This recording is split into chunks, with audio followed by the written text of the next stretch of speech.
Hello and welcome back to the Heroes HGC here in SEA. My name is Jay Howe. I'm sitting on the floor. Next to me is Babel, who is sitting on a 6-foot ladder. How's it going, Babel? 6-foot ladder. Well, it's tall up here, that's for sure. Yeah, very glad to be here, of course. Day number 2. Lots of action going to unfold the rest of the day, so do stay tuned for that. We are now currently in the second phase of the lower brackets, where we will see 2 teams getting eliminated. But the match we're bringing you will be Playstomp versus Corgi Breadloaf. Quite a mouthful right there. And being played in the background will be Detergent. They'll be facing off against Pagey and the gang. That's the one that secretly, not so secret now, wish I was watching. But definitely looking forward to. I didn't get to cast Playstomp yesterday, but I was definitely watching. Saw some good things out of them, despite them falling in their series. Had a really good showing against Deadly Kittens. Took one game out of that series, but looked competitive throughout. They'll be taking on Corgi Breadloaf, who their competition in Game 1, unfortunately, had a forfeit. So they've moved on here to the second round of the lower bracket. So we'll see how they are, if they were warming up, trying to find practice partners, trying to find something to get their hands warmed up a little bit, because they're going to have a pretty tough test here in Playstomp. Yeah, it's difficult because we have Playstomp. Joining them is Xcarrick as well as Perez, both very young and new batch of talent. Perez, my man. Perez, man, 16-year-old from the Philippines. This is a very young talent and definitely my favorite team to watch now, Playstomp.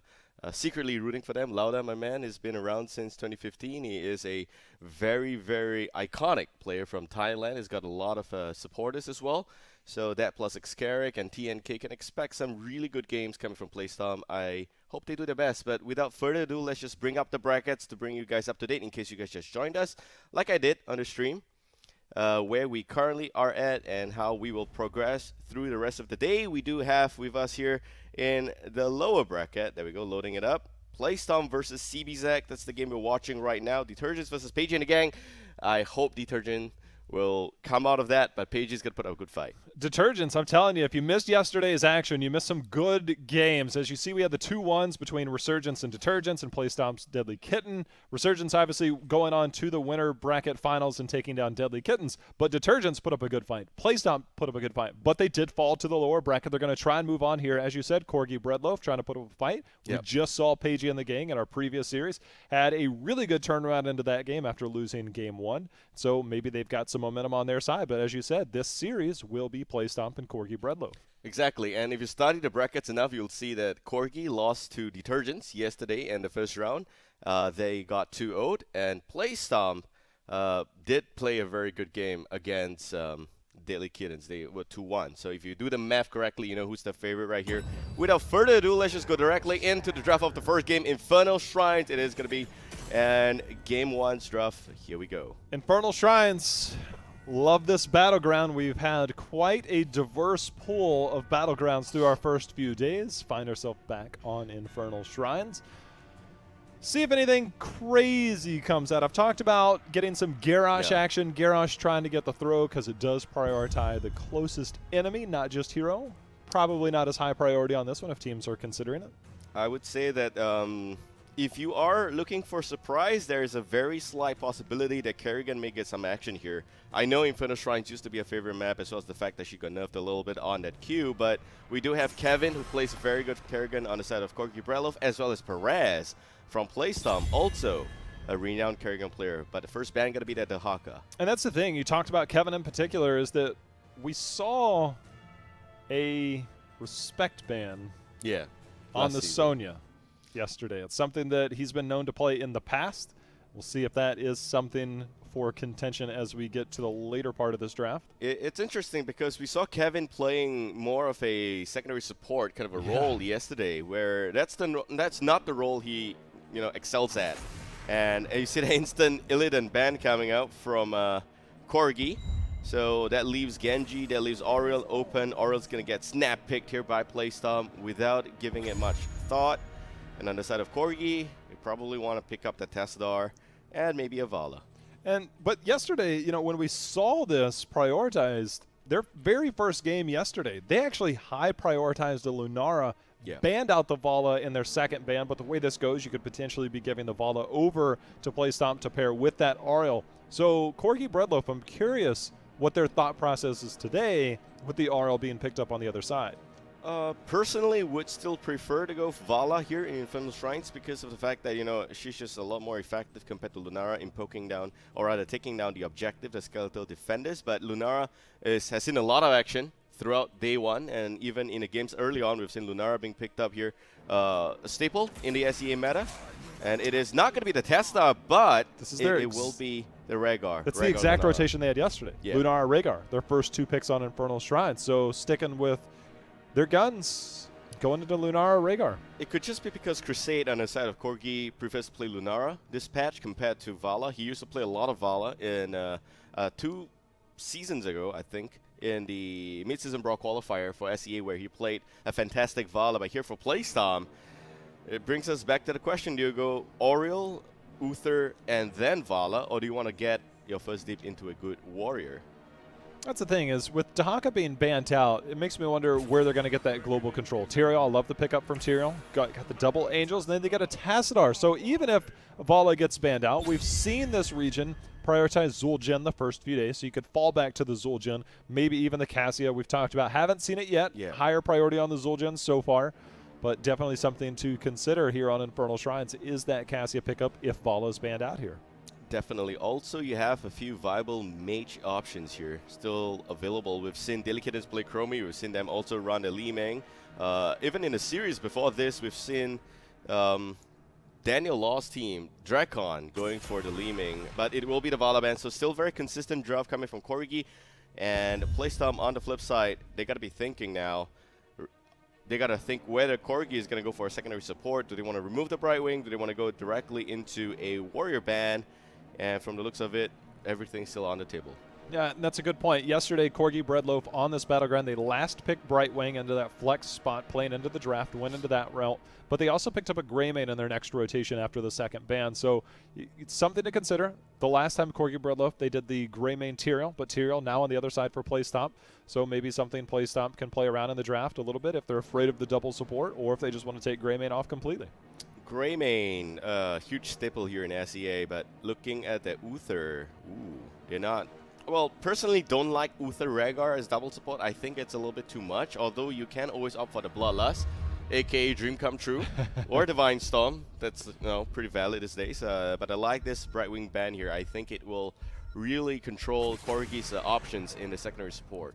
The tricky thing is that if Corgi Breadloaf opts to hold it, they could probably get it in the later part of the draft. We talked about the potential Sonya pickup. When you look at Ariel, Tyrael, Tassadar, they don't have that hard CC. Instead, they pick it now, because if you don't have the hard CC to deal with Sonya, Whirlwind gets a lot more value, but the Tyrande pickup for that double support role brings a little bit more punch with that damage.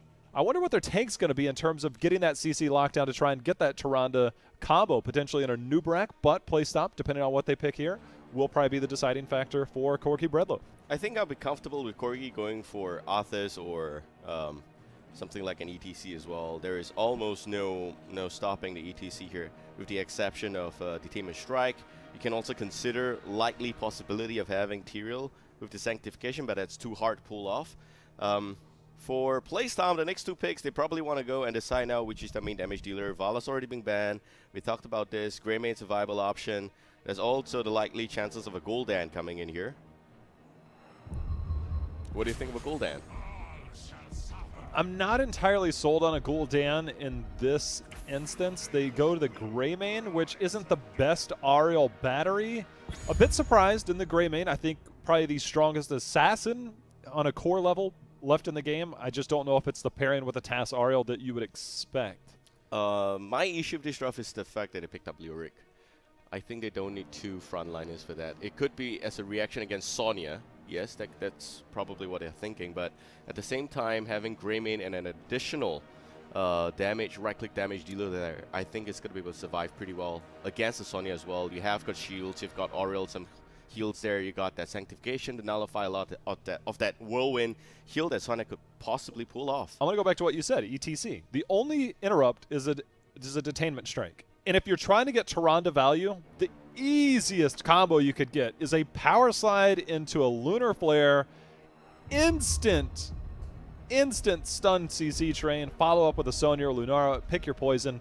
Literally at that point, Poison Spear or Lunara. I would love to see that combo come out here. Is it going to be the ETC? Nope, it's going to be the Johanna. No, that is the safest but the last possible choice that I wanted there. For me, it's I think Arthas would have been a little bit better as well, but Johanna does clear the lanes pretty quickly, and I think that the party here for Corgi might just be to clear the lanes, rotate around the objective, set aside a little bit more potential for roams. Of course, ETC can do the same, but slightly slower compared to Johanna, and they're also trying to match the lane clear against a Leoric, so that could be the possible reasons why they went Johanna. But I agree, you lack a lot on skirmishing capabilities. Just CC train, the easiest possible thing you could do. Follow up a power slide into a lunar flare, get your damage, and just go in. And there's no real threat to ETC at that point if he decides to power slide in. Greymane's going to be their potential cursed bullet. Leoric, you lack a little bit of mobility, but you get a lot of control.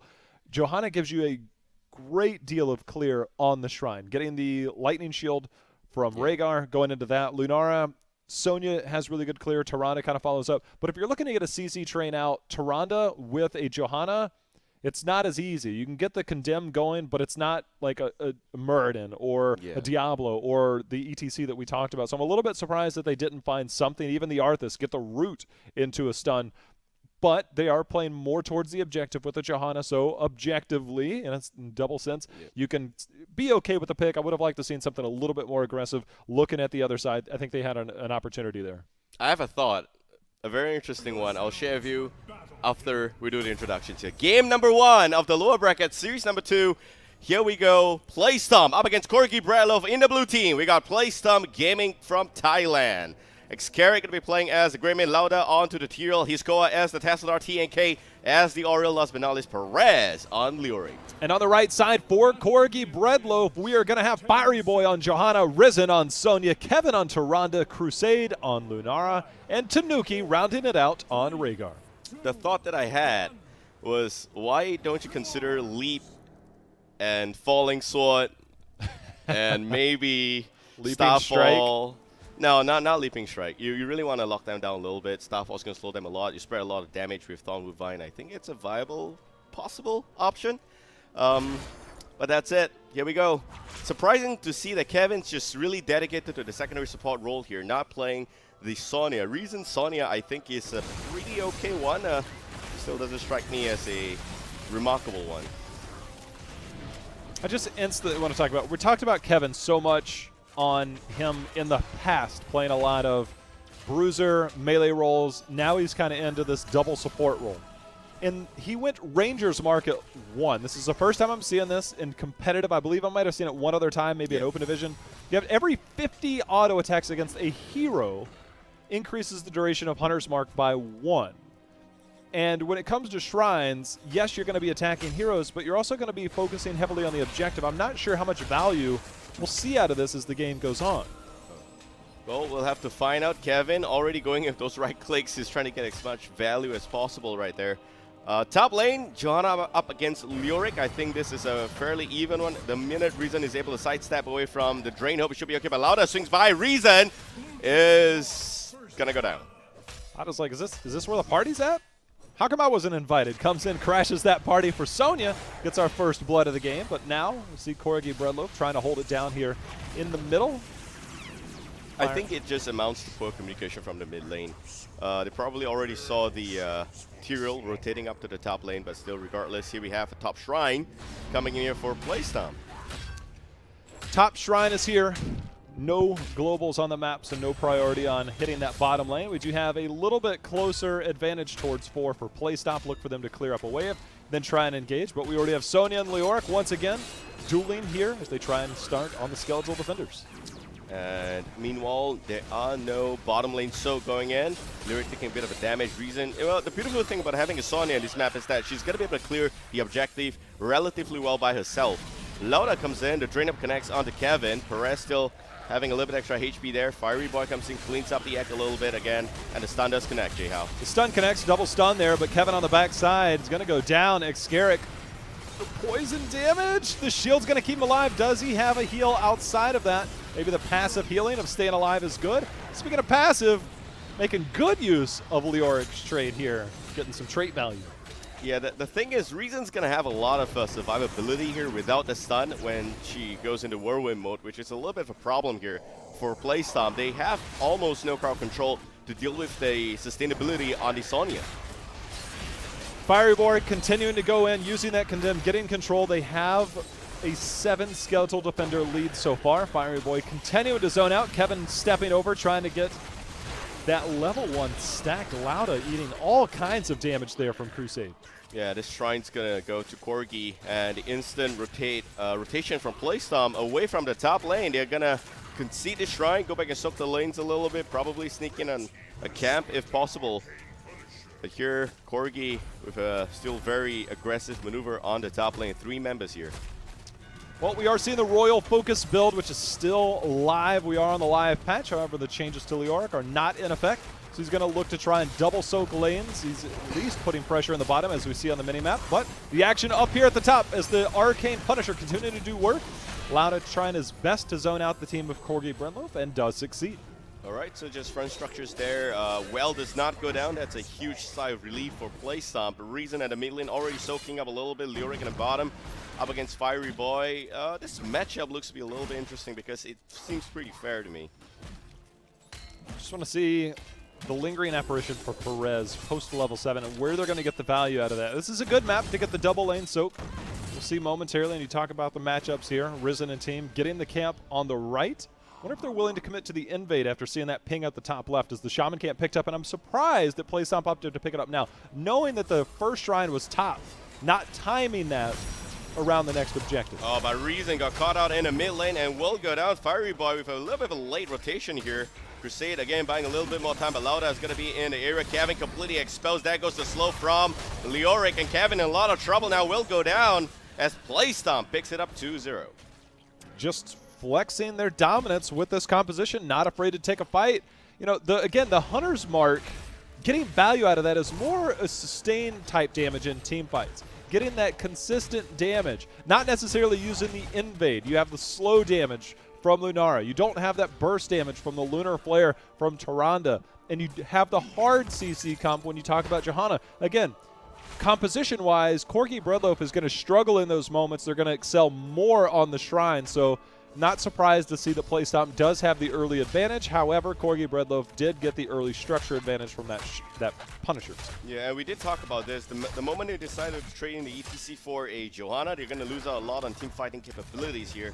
And a Shrine's going to spawn at the bottom lane. Well, Castra's going to try and chip away at the bottom tower. Don't think it is going to really get addressed before the tower goes down. Crusade is already in this area. You see Corgi coming in from the backside now, and the flank is underway. Flank's on the way. Owl goes out, spots a few. Tyrael trying to get the dismount with that Eldruin's Might, clean that up. See on the minimap, Tassadar dealing with that Shaman camp, because if he does not, that would take the top forts. He's going to be a little late to the party, and there you can see the condemned value. So the rest of the team, Whirlwind comes in. Look at those Skeletal Defenders fall. Coming in, sniping a few with Smite is Lauda on Tyrael. Yeah, we still have 4 to 7, fairly even right now, waiting for Tassadar to do the bottom lane rotation. They already level 10. Corgi needs to back out right here. This is not a fight he can take. Leoric coming in here, looking for the Entomb. He connects beautifully onto Crusade. A nice stun as well, and Lunara goes boom. Fiery Boy pulling back out. You called it. You had to step out of there. I don't know what Crusade was hoping to accomplish there by continuing to poke away, but nice Entomb, short cooldown, heroic. Leoric taking full advantage of that. Look for them to get this Punisher and a bit more of an advantage. Well played by Playstomp. This probably is going to mean that they will take the bottom fort because one of the towers already down. There is insufficient damage at this point, as well as the fact that Corgi is desperately trying to soak the 10. Sonya is at the top lane. Tassadar's there to try and slow her down a little bit, but this pusher should be effective. Should be effective. It's the Punisher pushing in. Shadowstalk picked up there by Tyrande, trying to get that extra auto attack damage, get those out. Entomb is already back up, and Perez is very far forward, just looking to isolate one person. Tanuki just barely escapes, and that fort falls. Yeah. All right, and Leoric already getting out. Sonya now joining in the fight. She does have Wrath of the Berserker, so no more Falling Sword, Leap Dream. And they're going in. We see the Blessed Shield connect beautifully. Perez going into stasis right there from the Aegis. Tanuki still staying alive, but there goes the Sanctification. And Crusade gonna be okay. Pulling back out once more. Kevin now's go down. Rhaegar's gone. And the next target will be the Greymane taken out as well. Crusade now pulling back as Lauda smites down there Lunara. We still have the Tassadar in Dimensional Shift. Fiery Boy pulling back up a Corgi. It's a disaster so far for the red team. They're continuing the assault. Fiery Boy trying to walk away. That's Johanna. She's finally able to get out alive, but not before a 3-for-1 trade in favor of Playstomp. And right now, 8 kills to 2, Babel. Playstomp is walking all over Breadloaf here in the middle game. That was quite a stomp. It was quite a stomp indeed. It looked really good. And again, Kevin being on the secondary support role. I talked about the level 1 talent. I also want to talk about the Crystal Aegis there. That is the easiest thing to land your skill shot off of. Instead, he used his Lunar Flare early. I'm not sure if it would have helped get the kill, but not timing that around the Crystal Aegis for a stationary target. It's just the small things there that you've got to work out. And right now, I think the Tyrande pickup not looking too impactful just yet. Yeah. Right here also, we see Cam's getting picked up. Top lane, bottom side, mid side actually, and the invade possibility from Corgi, but a little too slow. Rotations coming in from Perez and Xcarrick to the mid lane. Tested up very nicely at the top lane, clearing out the wave. I think that so far, Lauda actually coming in for an invade. Coming in for the invade, that is Tyrael. He could survive, but the team not quite there to support. But the threat of Lauda, Corgi Breadloaf, instead of just diving right on, they're like, look, let's get this, let's drop out, we're fine. Okay, Perez coming in for Fiery Boy.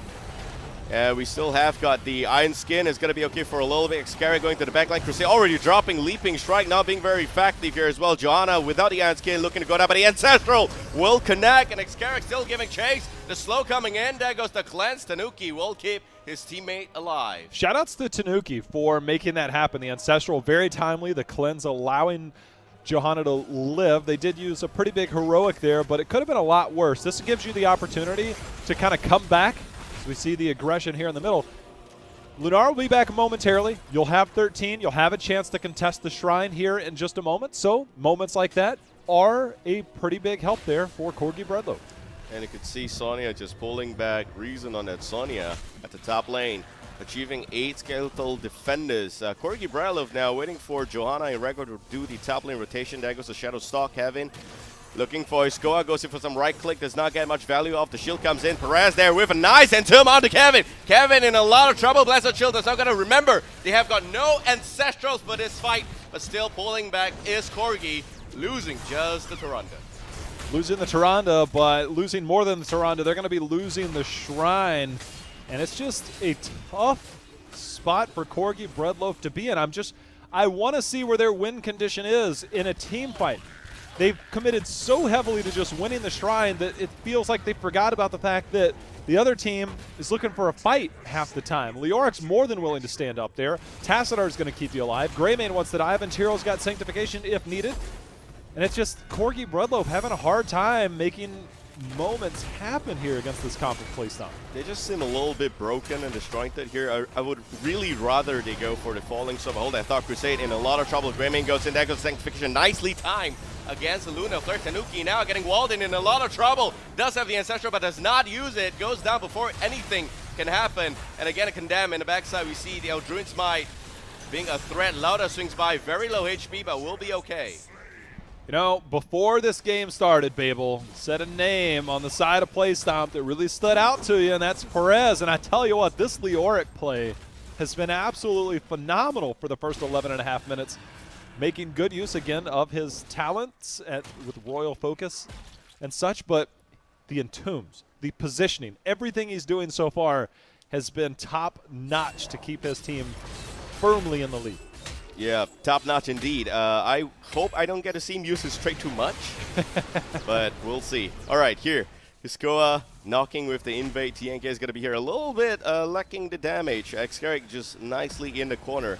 Fiery Boy getting Entomb is up. Strike. Yep, Entomb is up again, but Fiery Boy looking for the cam. Reason in the background though to get the cam. Reason getting the Ancestral directly onto him, and there we have a Sonya going to party. There comes the Aegis as well, but where's the Luna Flare not being used? Perez is going to try and keep his teammate alive, but Greymane does go down. Johanna as well, and that means Leoric is already gone. Lauda now still pulling back once again. And the rest of Corgi giving chase for the first time ever. We're looking at a red team possibly winning this team fight. Lauda does go down. His Goa in a lot of trouble. And that is a Tesla with the dimensional shift. But in the back lines, Tyrande did fall. I saw 2-4-4 exchange his Goa with those psionic storms. How did Tyrande die? Psionic storm. But And I think it was, I mean, you could just walked away. Well, it's Could have Kevin. just walked away. I mean, but either way, you know, they won the team fight. Corgi Breadloaf had a 4-for-2 trade. Leoric already back on the battleground, but they did bridge the gap in terms of experience. They're on even talent tiers. And the Lunara pick in that moment, getting the Entomb onto Johanna as opposed to Rhaegar, who was down at the bottom right, was tough. But we're going to take another look at that as we've got a replay available. All right, so if you look at a replay right here, you can see very clearly that Leoric's Entomb, he was coming from the bot side onto just Johanna. He was just trying to push Johanna out of the camp. I think they were a little bit too objective focused. Xcarrick taking too much damage. The Aegis does go down, condemn onto Perez, but Perez still trying to stay alive right there. And man, the damage on the TNK Kevin finally landing a Luna Flare when it matters. This is where we actually need to see if Kevin, how he die, but hold that thought though. In real time, another fight's going down. Perez with the Entomb onto just the Tyrande. As Kevin struggles to stay alive, Xcarrick comes in, some extra heals underway. Sanctification perfectly timed for a second time from Lauda. Fiery Boy gonna pull back out as they go for the reset. Yeah, Xcarrick was looking for blood, but he ends up dropping back, using that disengage, falling back. There's a slight lead for Corgi Breadloaf onto the Shrine currently. We're going to see if Playstomp can bring it back, but going up against this composition, Corgi Breadloaf was designed for this type of sustain, and Perez looking for the engage once again. Yeah, no Entomb right here, but there we go. Rhaegar's already gone. The Ancestral does connect. Reason hits it, but does not get it. It connected onto the Lunara. Lunara already trying to pull back away from the Greyman, and then the flip side, Kevin does fall. Fiery Boy left for dead here, and it's a 5-man team fight. 5-man gone, J-How.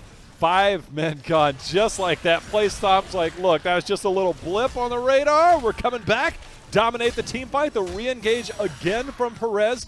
The key cog and initiating there. There's a camp pushing top. They're going to have this Punisher pushing bottom. There's just so much right now. Playstomp, it was just on even talent tiers. Now we're looking at a 3-level lead, level 20 plus a Punisher, potentially game-ending Punisher. Yeah, Stomp Talent's probably going to get picked up as well, but they're just clearing up all the camps as much as possible. I like this play a lot. It's a little bit greedy, but they left it at 39, so it shouldn't be too hard. Just a Psionic Stomp from Tesla should be able to secure that one last skeletal defender. They get extra cam in top lane. They get more cams in the mid lane. They get their Stomp Talent now. And Corgi's potentially in a very, very bad spot. All right, you talked about maybe a bit too greedy. This is a bit too greedy. The camp was not. Getting the camp forces a response out of Corgi Breadloaf to defend top or defend bottom. And it gives you more value on your Punisher bottom. That is your main focus for taking camps and controlling Battleground. Instead, that camp is already cleared up, which means Sonya can rotate bottom. Double Impaler is nice middle, but that's nowhere near the value of getting the top Shaman camp and then instantly getting the Punisher and getting max value out of that. Still potential game in if they get the pick. Look for Tyrael to try and make the plays, but a little bit surprising and the greed there. Okay, again, Entomb onto just the Johanna. Draenor also connecting nicely. Punisher already down to 50% HP as Fiery Boy tries to tap the wall, gets it. The Punisher looking for the second jump right here. Kevin in a little bit of a trouble, but no follow-up from the rest of Playstomp as they look for the keep. They're going to get the keep, but I can't help but feel it's a missed opportunity. Corgi Breadloaf might be looking to re-engage, and I think that would be a mistake. Sanctification is still available. Lauda forced to use that Sanctification. Ancestral already out onto Risen. They're diving under there. They're going to see if we can get some AoE damage on top of that as Lunara is spreading that around, but Johanna already down. Garrick now a little bit of a bad spot. Reason goes back in for an extra slam. The Holy Ground is going to make sure she gets displaced and will go down. And now it's game all of a sudden. Coming from Corgi, they should have just played it a little bit safer. Kevin looking for a little bit more trouble. Tanuki getting walled in by Perez once more. Dreamhope connects and a nice stun from the Oriole. Kevin also going to go down. Crusade, last man standing. Can they actually end the game? Should be a game at this point. You've got the Greymane on your team. You've got the shields there. Ariel's like, look, here's a shield for everybody. The core is rapidly falling, and as much as Crusade is trying to do, just not able to do enough And re-engaging there for Corgi Breadloaf when it's, I think it was 17, maybe 18 at the time to 20. After your keep goes down, you just cut your losses and look for an engagement later. Try and get that 20 tier. Instead, they chose a fight. And Sanctification proved timely. Good play by Lauda there to keep them alive and then turn that fight. I think the key question was knowing where they stand. They should have just pulled back. You don't have the Storm Talents. You up against Shield of Hope from Oriole, as well as Sanctification. A lot of those big heroics are not even used in the fight because, Playstomp was playing it so safe. They were not following up on the Punisher jumps. They were just going in for the keep, and no real reason to take that fight there. It's a little bit better to try and go for a soak. You ended up expending the Ancestral on Reason when he was pulling back, and you thought he was going to be able to go back in, but that took, I think, 3 seconds for him to walk back in because he does not have the spear. And by the time he went in, the damage was just not enough. You're up against double support, Shield of Hope, Oriole. You should know better. Just before that game ended, I had to check on the Rangers mark. Had 2+ seconds on it. I just don't know where it came in. 2+ seconds on your Hunter's mark, but I'm not sure where I see the value. Again, I would have loved to have seen maybe an ETC. Anybody that has the CC that Tyrande could have followed up on, get value out of either the Lunar Flare talent. We saw the Sentinel talent yesterday. Just, I'm not sold on Ranger's mark. I don't think it's a bad talent. I just think that there was more opportunity. They tried to play more around the shrine, lost a lot of the team fights. I think the final kill count, 23-7 at the end of that. Going into that last fight, obviously, was still quite an advantage, but I think that one slightly different pick on the Warrior, one slightly different pick on your level 1 talent for Tyrande might have had a different opportunity. I thought the Crusade played Lunara pretty well. Got caught out that one time as soon as the enemy team hit level 10. But the Lunara picks seem to be paying dividends so far through our first few days. Just not enough firepower there at the end of that game. 72,000 damage on Crusade, highest in the game as the Lunara, but at the end of the day, it's not about how much damage you deal, it's about how many people you kill. And when you pick up a Lunara, a hero like that, it's about slow damage over time. It's high, but it's slow, and that's a bit of a problem. Having the ETC going with the extra lockdown, Lunar Flare, that is what I want to see. But I would have loved it. I was so hoping. I like the new Tyrande. We've seen some updates to Tyrande, but I just don't know if it's enough. We've seen her sparingly. I've seen her a few times in EU. We've seen her here and there, not quite to the top tier of the meta yet. Teams obviously experimenting, still trying to figure out how it works. Obviously, a little bit of experimenting here with Rangers Market 1 didn't pay off, so you can learn lessons from that. They're still in this. They are in the lower bracket. They can't afford to give up another game, but it is a best of 3, and we'll be heading into game 2 soon. Yeah, and again, my point, Falling Sword into League, into Starfall. If only. May have been a lot better. If only. May have been a lot better because you got condemned, you pull them back in again, you're going to dive anyway. You might as well try. Throw in a Bloodlust as well, because why not, right? Since you're because why? The best reason ever. Because why not? Why not? You have a Sonya, you have Tyrande going Rangers Mark. Why not? There's a lot of extra burst potential right there. So we saw Leaping Strike. Rangers Mark. Yeah, Rangers. I mean, just go all in. Starfall. Go all in. Yeah, whatever. We'll see. He's not sold. I'm not sold. I wish I was. If I'm playing with you, if we're off stream and we're playing, I'm like, let's do it, man. Look, I'm just trying to justify why they did not go for the ETC. It was glaringly obvious that ETC would have been a lot better. We both agree on that pick. We both felt that even Anathis would have been a little bit better. But Johanna with that 0.75 second stun, and I'll say this about Corgi's composition. They at least played it the way that they're supposed to play it. Yeah. They just, again, the Tyrande pick probably doesn't fit in there as much as any other pick probably does, but I'm okay with the way that they attempted it. It's just I feel the better draft was on the other side, despite the kill count, obviously, with substantial difference. Yep. But Playstomp is a really good team in this region. They had a really good composition led by Perez on that front line. Whether he was getting trait value or actual value out of the Entombs, the Lingering Apparition, I thought he played incredibly well to lead the charge. And so Playstop actually played really well. In Game 2, we'll be coming to shortly, Tomb of the Spider Queen. Completely different dynamics on this, but another battleground where Leoric thrives. Perez, we've seen him play Arthas in the first day. He's had some really good success against Detergent. I have to say, Perez, he had 4 out of 5 good entombs and very, very good player. I'm looking forward to see what he can bring to the table. Again, Leoric does provide some value here, for sure. It's also a hero we've seen him play exponentially well. So if I'm Corgi, I got to start thinking, where is the weakness of Playstomp? I think there's going to be few holes you can poke in there. Corgi, I think, is maybe a little bit outmatched in terms of skill level, but it's Heroes of the Storm. You can find ways to make up for it. Yeah. We saw them try and play the objective last game. You can do that on Tomb of the Spider Queen as well. If you draft good wave clear, you can deal with it. You can create moments that you can say, all right, we're going to give up a web weaver, but we have the tools to deal with it. Things like that you have in this game is that you can draft towards that. Maybe a Gul'dan. Maybe we'll see a Kael'thas like we did last series. Things like that can excel on this battleground. They might play more to your strengths instead of playing against your opponent. And that's the thing, that if you find yourself in a tough situation, Johanna works well on this battleground. You can go into the Johanna, get that wave clear, and play more towards your strengths and something you're comfortable with to give yourself and bridge that gap and take advantage of it. Definitely.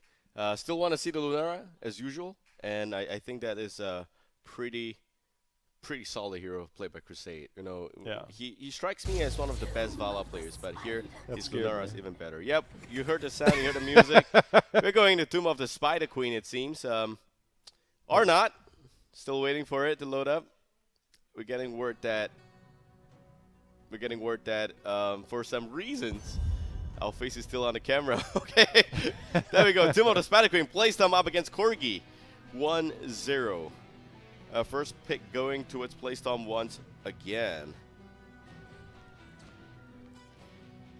Playstomp, of course, we saw high priority. Up end just now, but here, don't think it's going to come through. I think unless they're picking Tassadar for themselves, I'd say you ban Tassadar. Again, the Ariel pickup, they played it last game. I think it worked out really well. So maybe the Tassadar, maybe you just leave it open and then try and either get the Tassadar or the Ariel, force Corgi Breadloaf to ban one of the others. And then, again, we've seen Lunara, high priority lately. First ban potential all of a sudden. Yeah, I think it's a pure respect ban for Playstomp. They cannot really identify the problem in the last game. But they know that Lunara did a lot of work, a lot of damage, so they just don't want to deal with her. And I think I can see why. Here, though, there is a question of whether does Corgi ban out the Oriole or they give it up. It's Ariel or Tassadar. But this is the thing, is that if your opponent, they can only pick one. Playstomp can only pick one. So you can just ban out something that's a little bit more neutral, like a Greymane or a Vala or something like that. If Playstomp picks up Tassadar, then you pick up the Ariel. If they, instead, you just give them the Ariel and pick up something of your own. That's one way to do it. Probably looking at Uther again or Rygar. Tanuki had some moments in the last game, but not gonna deny it. He's gonna need a little bit more of a team synergy going into this game number 2. We see the Aura being picked up by Playstomp. Here we have got potential Uther. We've got that Vala option because Lunar's already been banned. You might want to give that a little bit extra thought. Greymane, I think, is a really good hero to highly prioritize on a lot of drafts. You talked about the Uther potential since Lunara is not available. Makes Uther a bit more appealing. You could opt to try and take the Vala away, play around that. There's a lot of things you can do early on in the draft. We might even see, priority towards one of the Warriors. We haven't seen a lot of a Nubarak lately. Teams not willing to commit to that, but I think it's actually a pretty good counter towards an Oriel composition to hit that backline, to try and dive onto that. And if you were to go into an Nubarak Greymane or even just an Uther Greymane, it'd be a safe, strong early rotation. Corgi, Breadloaf, however, taking every bit of time they can to figure it out. The Haka on Tomb of the Spider Queen. Naturally, you want to have a big battleground for the Haka to excel at, but Tomb of the Spider Queen, I think, can still do something. If you're don't tell that to North America. If you're looking for a little bit more of a rotation-centric skirmish, I think that could work. There's a lot of teams in North America, Roll20 in particular, they're like, you know what, Haka's pretty good on basically every battleground. They've fallen away from it a little bit, shifting in some meta, but, there's a lot of regions that'll still prioritize the Haka on the top. But Playstomp, I think that you still have Malthael in your back pocket. Oh. Finally! Your dream, J-How. Garrosh getting picked up here in the SDA. First time on stream, I believe, in the Road to Blizzcon qualifier. We got Genji also getting picked up. We did see some Garrosh played in the qualifier round last weekend, but this is the first time we're going to see him here. It's a small battleground. We talked multiple times about tossing a target behind the wall. And here's the thing about this composition. Unless you're going Uther yourself, I would ban Uther. Ariel has negative synergy, I think, with Genji, because Genji's normally trying to dive. He's normally trying to flank, get onto that back line. Garrosh, he's trying to throw people behind you, and you're also trying to AoE heal. Genji makes that a bit more difficult when you're trying to AoE heal somebody that's diving the back line. You're trying to protect your tank. You're trying to protect potentially your back line if Tahaka's flanking. So AoE heals, there's negative synergy here, so I feel double support probably coming on Playstomp's side. We've seen a lot of double support with Ariel. So unless Corgi Breadloaf is banning, they ban the gray main because they're not picking it up themselves. But I would love to see them pick the Uther. And the reason I say Uther is because if Garrosh tosses somebody over, Uther's got the stun to keep him in place. Yeah. It's, well, it's good synergy right there. You got to be very careful about that. But we will see a Tyrael getting hovered here by Playstomp, and it's going to get taken out as well. Uther, definitely a target you want to pick up. Then again, knowing Corgi, they would prefer to have that Rhaegar. But that's the thing, is Playstomp actually hovered Uther for a brief moment. So there's a possibility Playstomp might not be going Uther and considered banning it, which if you're Corgi Breadloaf, you can feel comfortable going into Rhaegar. Obviously, they can't see who they were hovering to ban. I bet they wish they could, but it just makes me wonder, where does Playstomp go? And it's a weird prospect to go Genji, double support, and then another assassin, because whoever that last pick would be would have to be a solo laner. Genji is not your solo laner. Garrosh has pretty terrible early wave clear. So your support would have to be, if you're on Playstop side, something like a Rhaegar that has some type of wave clear that can hold a lane until a team fight. Very, very tricky position for both teams to be in. Corgi, they're going to decide if they want a Rhaegar or they want an Uther. Don't think they are going to stick with the Tyrande, but then again, it's Kevin, so we never know. Medivh Uther. How do you get somebody out who's on the other side of the map? Man, the Prophet himself. Medivh cheats, man. Yeah, cheats def, cheats distance, cheats everything. Also, when you want to take a team fight, I think Ley Line's going to really be able to just tear this team apart. They don't really have a hard-hitting frontliner. Garrosh is not the most tankiest hero we could imagine. He probably would benefit from having a secondary tank as well. And it's the first Cassia as well. Jay How, dreams come true here in HGC. So not going Rhaegar, but going Brightwing. Brightwing does give you that polymorph if you throw somebody behind them, but I'm not sure where you get your burst damage in this. Genji's going to be there post 10, just press R a bunch of times. Extra. I know chat loves that one, just R, R, R. But the Garrosh pickup without the backline, and it's interesting because we are in the live patch, so the level 1 talent for the throw has increased throw range. Yes. And in HGC currently in the Pro Division, they're still waiting to get onto the live patch, and they still already pick that talent for the extra throw range. Now we're seeing it already buffed. You got to think Playstomp probably keeping that in consideration. And then I'd love to see positioning from Ariel. Ariel just kind of stands in that middle point between there, and then uses the detainment strike once they land to just kind of hit them against some structures. Really curious to see how they play this out. I think it's too execution heavy for Playstomp, but they are one game up. They can really try and see how this, fill it out a little bit. They may be already thinking of the next opponent, and if this could work. And the Anubarak. Wow. All right, I love this a lot because I think that this is going to really throw off the entire synergy that Playstomp has. Just one Cocoon, and they are not as focused. It takes a very disciplined team to be able to play around a Cocoon. The thing about the Cocoon is you can Cocoon the Ariel, but you can expect Brightwing to go Emerald Wind. So you kind of can knock people away. And I think what Anubarak also brings to the table is that he has his burrow charge, so he can burrow out. And when you have the Garrosh, yes, you have your Medivh, but if that portal's not available, especially pre-13, you don't really get that almost permanent uptime till level 13. And it gives you that opportunity to where you can get out of danger if you're there. You can get out of danger if you're Medivh. Uther's going to be able to supply a lot of the heals. Tahaka can burrow under until he needs to get that portal. So they have a lot of options to keep themselves safe with the Medivh, with the Uther, and again with the Anubarak, but it also allows them to dive past that. If Genji's diving your back line, what if you just take your entire team, you portal in, you dive in, you get the Anubarak stun onto Ariel, and you try and turn the tides. So there's a lot of counterplay available, I think, with this draft from Corgi. Isolation, Cocoon, Two very, very strong skills. If landed on both support, it's a recipe for disaster on the side of Playstomp, but we'll find out as we go into game number 2 on Tomb of the Spider Queen. On the blue team, it's Playstomp, Xcary, gonna be your Cassia, Perez on to the Brightwing, Hiskoa as the Genji. And we also have Oriel, he's gonna be played by TNK, Lauda as the Garrosh. And on the right side in red for Corgi, Breadloaf will be Fiery Boy on the Anubarak, Risen on Dahaka, Tanuki on Uther, Crusade bringing the damage once more on Vala, and Kevin continuing to try and show his flexibility, going to be rounding it out on Medivh. Corgi now mid lane attempt. I like the fact they've got Medivh getting picked up here, but Kevin's playing it. Kevin's a pretty skilled player on the side of Corgi. Definitely looking forward to how they can outplay this. There's a lot of this game itself is so fancy. It's so different from what we've seen from day 1. We've almost never imagined to have this kind of a game in day 2. Well, as I said, we go on the throw talent at level 1, and surprisingly, as we see Dahaka going in, trying to make use of that portal, Monster Hunter picked up for Vala to try and burst through the Garrosh.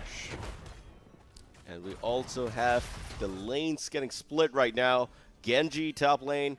Genji does really well in Tomb of the Spider Queen, primarily because of the fact that he is a hero that can excel really well in lane rotation and skirmishes. Top lane though, Dahaka trying to get out of there. The damage coming in, but no throw from Lauda. The portal, not necessary.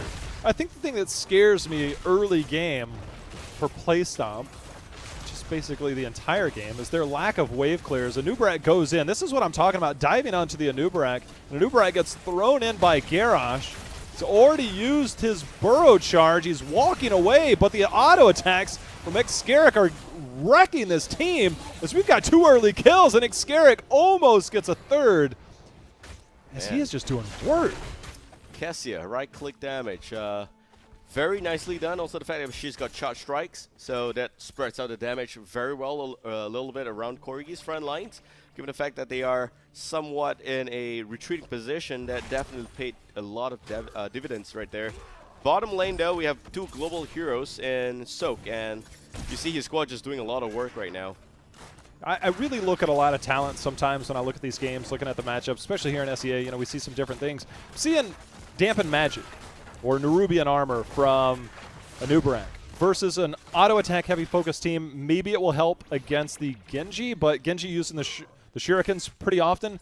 We're talking about Tomb of the Spider Queen. I would have loved to have seen Regen Master here for Anubarak. Easy to collect the globes, easy to get value as we see the throw over from Lauda, who all of a sudden gets knocked back, pulled back in by Garrosh, not able to get to the portal in time. Very nicely played by Lauda. He timed it perfectly.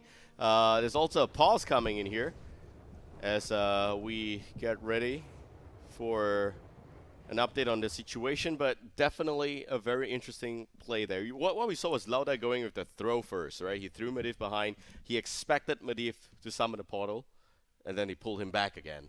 Displacement 101. Completely outplaying Kevin on the Medivh. It's kind of funny when I think about this. I go back to July of last year, DreamHack in Europe.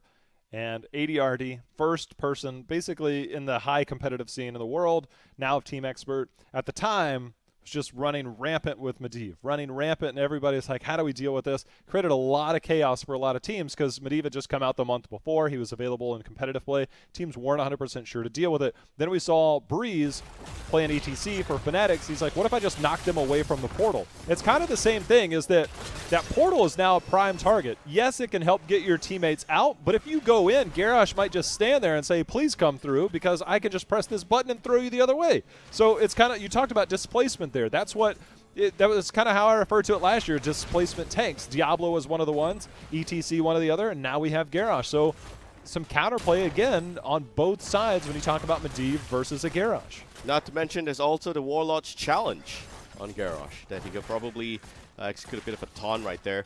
Level-wise, 5-4, and Playstomp just rotating between the top and mid lane. They are exhibiting very good lane control at this moment, although they don't really have good wave clear, but you still have got Xcary. He does have that little bit of a skill to clear up the lane. Well, Kevin, obviously eyes will be on him for Master's Touch post level 7 in the Medivh play. see what they can get out of it. The portal's in so far, not able to get out one time, and Garrosh again creates so much havoc. We'll see how that plays out. The teams continue to skirmish a little bit in the top lane as gems are now plentiful to where both teams can get a web weave.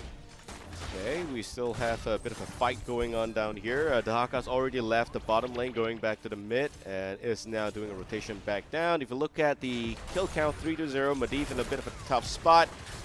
Oh, he tried to play it again, but Kevin this time around knows exactly what's going on. Knows what's going on, getting out of there. Slight experience advantage from those early kills in favor of Playstomp. Obviously, Dahaka controlling that bottom lane. I'd love to see him try and make a play. Look for Corgi, Breadloaf. We've already seen them try and make a play for the top. It got turned on them. But with that global advantage, obviously, you've got Brightwing trying to match down there as well. I'd like to see them try that again with the Anubrak. Get the dive in. Try and put the advantage on. But instead, Playstomp gets our turn in for our first Web Weaver phase of the game. Tanuki, a little bit of a bad spot. His squad goes in, cleans him up instead. And we see Fiery Boy trying to pick up the gems. He will do so successfully. And if you look at the damage so far, or the talents maybe, looks to be pretty much standard. Into the fray, picked up. Yeah, I love that.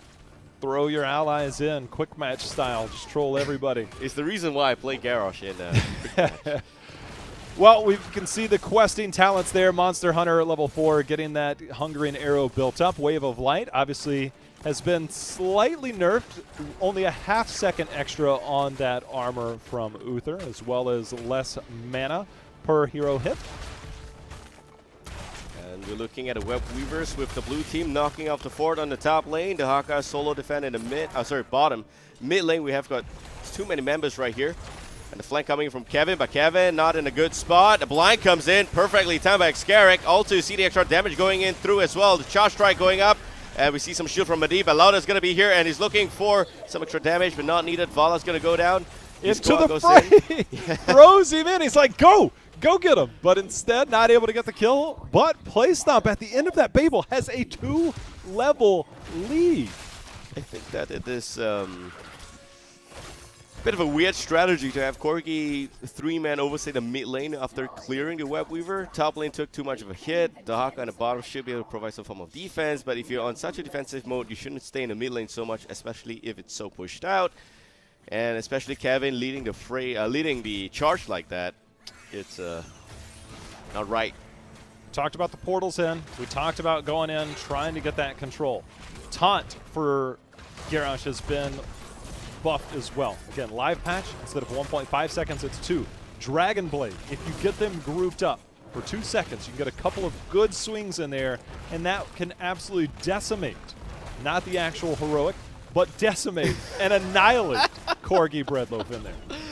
Yes, they can. Corgi now needs that level 10, closely, I think, inching towards the level 9, and to finally get it, still very, very far behind. They are losing in terms of rotation. Kevin, Master's Touch, I think, is very far from completion. And he doesn't really have an opportunity to go down there to Lando's Q because he needs to make sure that he stays alive. There's a Garrosh. There's a lot of displacement. What do you do if you're Corgi? Right now, you can only hope to soak. You know you're going to be dealing with potentially a second Web Weaver phase. You can try and use Medivh to deny a turn-in. See only 5 gems away for Playstomp. If they get that turn-in, you'll have level 10. You'll have heroics to be able to deal with that. So it's not the worst thing in the world, but you will find yourself down that 13 talent tier by the end of it or near the end of it.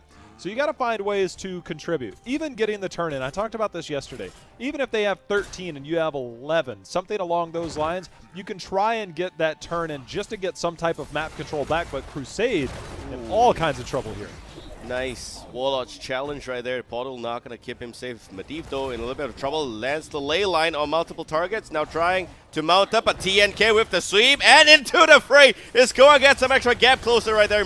Kevin in a lot of trouble. Doesn't get a reset on the Swift Strike. But Fiery Boy with a quick power charge does manage to get away. They do summon the Web Weaver, but to what effect will it be? I talked about getting the turn in just to get some type of map control, but losing 2 members while you do it means that the Web Weavers probably won't get as much value as you had hoped for, but it does buy them at least a little bit of time.